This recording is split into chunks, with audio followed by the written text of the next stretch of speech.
আসসালামু আলাইকুম। আশা করি সবাই ভালো আছেন।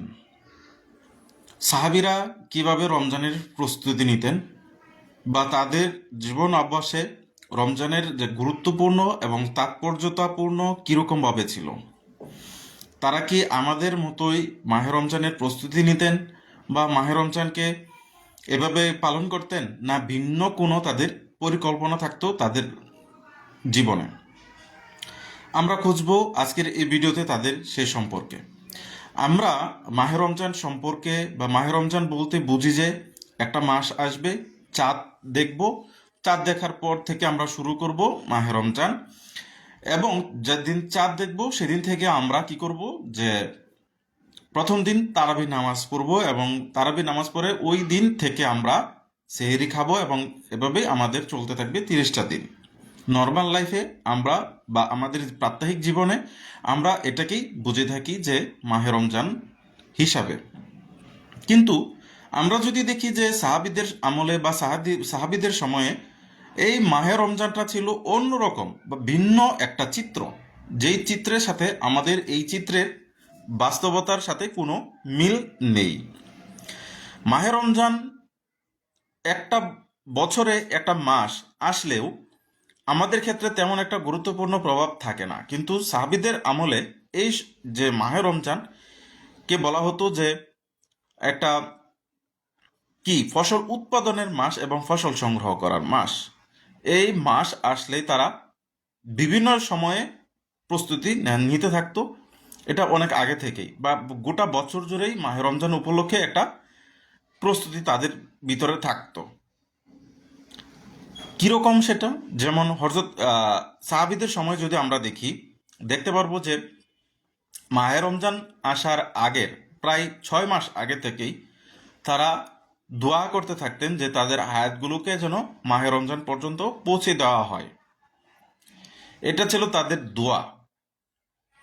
অর্থাৎ তারা যেন মাহে রমজানটা এটাই যেন শেষ মাহে রমজান হিসাবে কাটাতে পারে।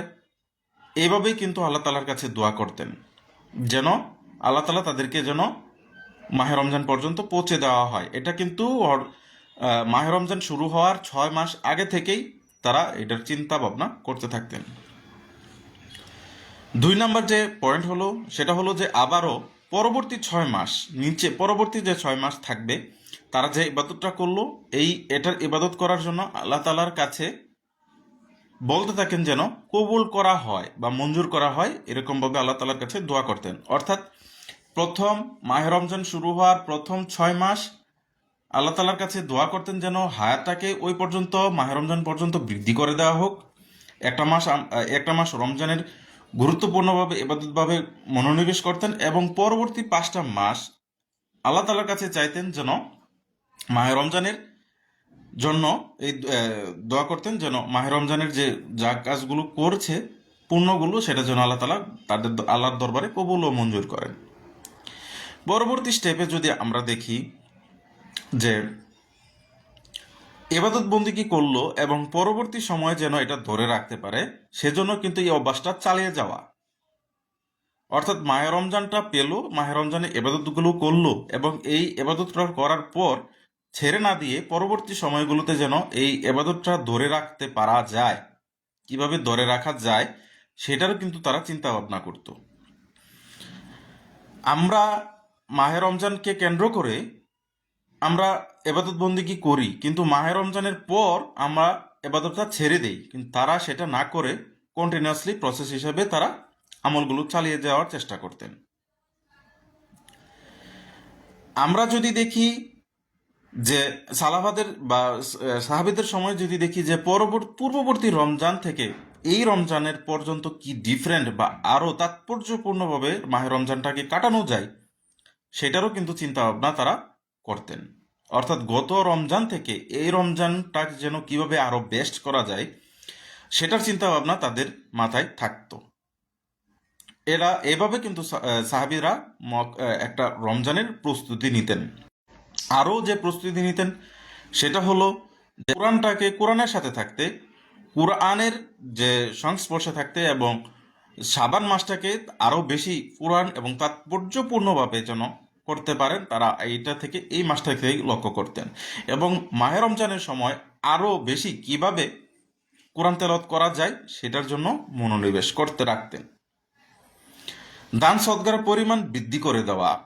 মাহে রমজানটা আমরা জানি যে কোনো কিছু করলে তার 1 থেকে 70 গুণ বা ততোধিক বা 700 গুণ পর্যন্ত বৃদ্ধি করে দেওয়া হয়। সেই ক্ষেত্রেও সাহাবিরা যাতে এই রমজান মাসটাকে যেন দান সদকার ভিতরে দিয়ে যেতে পারে সেটার জন্য চেষ্টা এখন থেকেই তারা চালিয়ে যেতেন, বা রমজানের প্রস্তুতি হিসাবে তারা এটা করতেন। রমজানের প্রস্তুতিমূলক আরও কিছু তারা করতেন, সেটা হলো যে রমজান মাসটাকে যেন ইবাদত বন্দেগী যেন বেশি করা যায় সেজন্য এখন থেকেই তারা আগে থেকে তারা ফ্রি হয়ে থাকতেন, এবং অন্য কোনো চিন্তা ভাবনা বা অন্য কোনো কাজে বা অপ্রাসঙ্গিক যে কাজগুলো রয়েছে সেগুলোকে থেকে তারা এড়িয়ে যেতেন এবং আরও গভীর মনোযোগ সহকারে ফোকাস করার চেষ্টা ভাবনা করতেন মাহে রমজানের ক্ষেত্রে। আমরা সাধারণত কি দেখি যে মাহে রমজান আসলে কিছুদিন আমরা মাহে রমজান করব, তারপর উৎসব শ্বাস চলে আসবে, আমাদের পোশাক আশাক ক্রয় করতে হবে, আমাদের সিন্নি সেমাই বিভিন্ন বাসাবাড়ি দিতে হবে, বিভিন্ন ধরনের যে কুহেতুক যে কাজগুলো রয়েছে সেটা আমাদের করতে হবে। কিন্তু সাহাবিদের আমলে আমরা এগুলো যদি দেখি তাহলে এখান থেকে বেরিয়ে এসে কিভাবে আরও তাৎপর্যপূর্ণভাবে মাহে রমজানটাকে উপভোগ করতে পারতেন সেজন্য তারা চিন্তা ভাবনা করতেন। এভাবে তারা মাহে রমজানটা অতিক্রান্ত করতেন। রাত জেগে ইবাদত করা।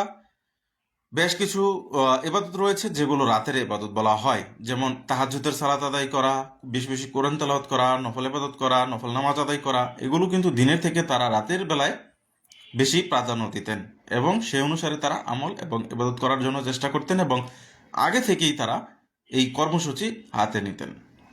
এভাবে যদি একটা রমজানটাকে তারা উপভোগ করতেন, মোরাল অফ দ্য স্টোরি যেটা বলা হয় যে গত রমজান থেকে এই রমজানটা কিভাবে আরও বেশি পরিমাণে এবাদত করে কাটানো যায় এটা চিন্তা করতেন। আবার এই রমজান থেকে পরবর্তী রমজানের যে প্রস্তুতি তারা 6 মাস পরে আগে থেকেই তারা শুরু করে দিতেন এবং কিভাবে যেন অর্থাৎ রমজান মাসটাকে তারা কিভাবে আরও কোয়ালিটিফুল হিসেবে কাটানো যায় সেটার চিন্তায় কিন্তু তারা থাকতেন, বা সব কিছু মিলে তাদের মাথায় থাকতো। আমরাও যে একটা রমজানের প্রথমত আমাদের বুঝতে হবে রমজানটা আসলে একটা ইবাদতের মাস। এই মাসটা হচ্ছে ফসল সংগ্রহ করার মাস। এই মাস আসলে আল্লাহ তাআলা অনেক কিছুই দুজকের হাওয়া বন্ধ করে দেন, বেহেশতের ডাক খুলে দেন। এভাবে অনেক কিছুই যারা পাপাচার করত শাস্তি পেত তাদেরকে যেন রুখসুদ দেওয়া হয়, শয়তানটাকে বেঁধে রাখা হয়, বিভিন্ন ধরনের আল্লাহ তাআলা পরিকল্পনা গ্রহণ করে থাকেন। এবং এই রমজানটাকে উসিলা করে বা সাহাবীরা যেভাবে রমজানের প্রস্তুতি নিতেন সেভাবেই যেন আমরা প্রস্তুতি নেই, রমজানটাকে আরও বেস্ট করে উপভোগ করার চেষ্টা করি। এটাই হোক আমাদের জীবনের লক্ষ্য। সবাই ভালো থাকবেন এবং সুস্থ থাকবেন। আসসালামু আলাইকুম।